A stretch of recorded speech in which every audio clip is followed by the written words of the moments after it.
هو ازاي برشلونة غير هانسي فليك؟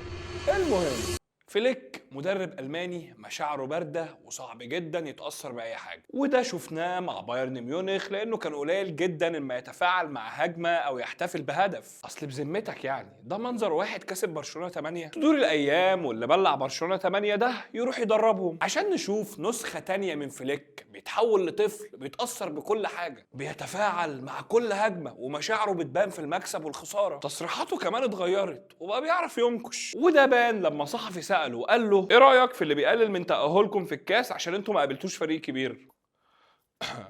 والله يعني سألوا ريال مدريد.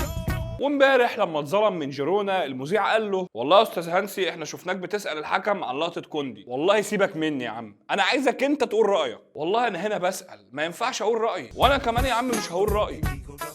سلام، هي دي كورة. التغيير ده طبيعي يحصل لأن فليك مضغوط، عارف يصرف ويجيب صفقات واعتماده كله على اللمسية والإعارات والصفقات المجانية، ده غير إن كل فترة يتصاب له لاعب مهم في الفرقة، كل ده مع انخفاض مستوى لعيبة كتير.